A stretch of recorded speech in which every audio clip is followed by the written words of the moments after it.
magsuot po. Huwag kayo mabalisa. Yung mga salitang ito ay medyo kontrobersyal. Sa panahon ngayon, maraming nagiging dahilan ng pagkabalisa. Maliit na bagay ay ginagawa na dahilan para makabalisa. Sabi nga natin, stress ang tawag natin ngayon. Sa panahon ng ating tawag, hindi lamang physical, ngunit psychological. Pero doon yung patuloy ay pinapamanig ng mga kapal. Bagaman siguro mahirap natin ang bigyan. Pero kung nasaan yung tayo at tayo ay inabayan ng ating pananampalataya, mapapawasan. Hindi naman mawawala sapagkat bahagi ng ating pagkatao ang pagkabalisa. Pero nakita namin na paglalabanan natin, na pagtagumpayan natin. Bahagi ng pagtutunan ng pinakamaning ng buhay kapal. Kasi ito yung pananampalataya na inihaanda tayo ng Diyos. Hindi yung binibigyan tayo ng Diyos na lakas, hindi lamang sa panahon na kailangan natin.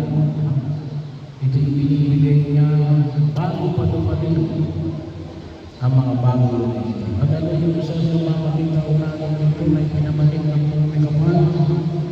Pananalig. Kaya ngayon pananalig natin ay tumutulong sa atin na hanapin ang anumang uri ng pagkabalisa. Hanggang sabi nga po natin, tayo may ibang intensity ng pagkabalisa. Parang yan po iba-ibang lakas. Pero kahit ng iba-ibang lakas, sana makita natin ang alin, yun ay inaalis. Sapagkat yun ang dulot ng ating pananalig sa Diyos. Bahagi yun na kung saan ay makita natin. Kaya nga, anong ipinayag ng manalig kayo sa Diyos? Manalig kayo natin. Sa Ebanghelyo, ipinamanig natin. Maraming silid sa bahay ng aming Ama. Ipagkahanda na kayo ng matitira. Yung kasiguraduhan na tayo ay isasama ng Diyos sa aming kaharian.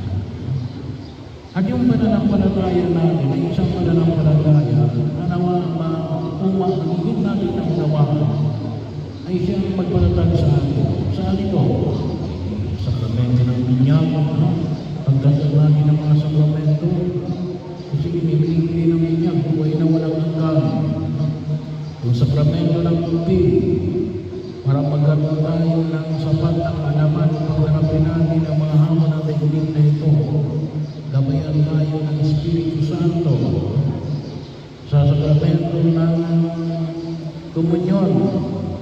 Nakakaisa natin sa Jesus sa anyo ng tinapay at ng alak. Nagkakasala tayo. Mag-umpisa tayo. Bahagi yun, kaya may binigay ni Jesus sa sakramento ng kumpisan. Bahagi mo ng pagkinabangan natin. Yung mga pumapayag sa buhay ng asawa, magpakasal.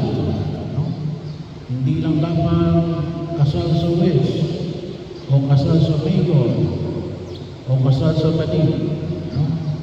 Ay dapat makita natin, kasal sa simbahan.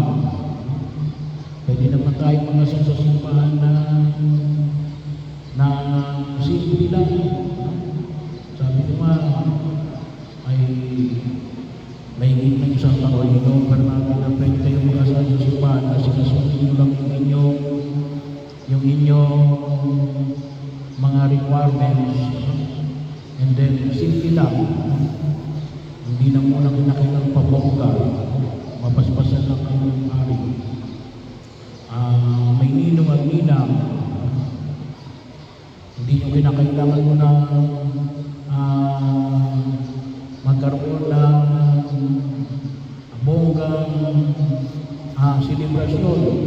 Bakit gusto ng misis ko na nakakain ni Boda?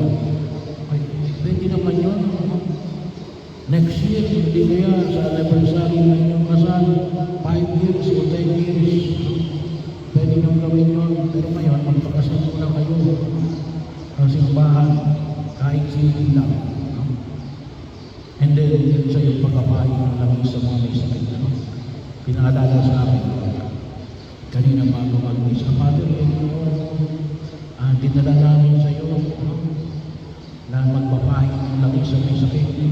Siya mismo nagpunta sa akin. Hindi na ako nagpunta doon sa kanilang bahay.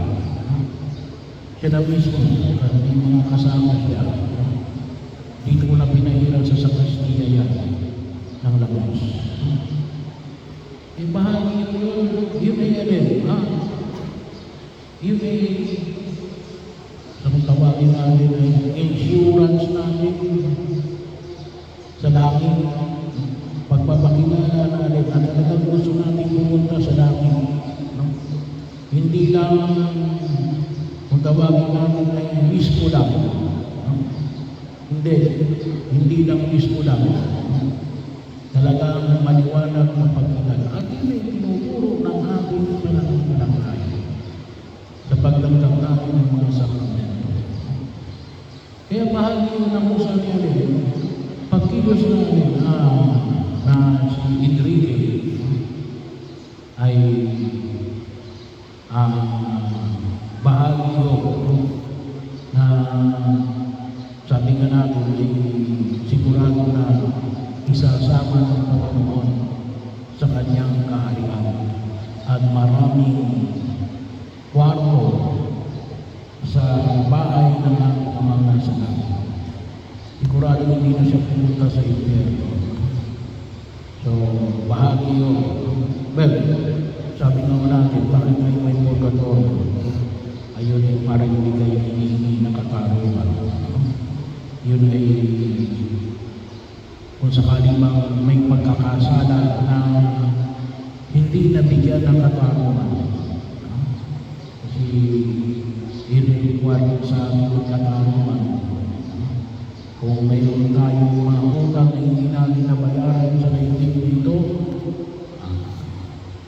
kinakailangan natin bigayan sa purgatorio.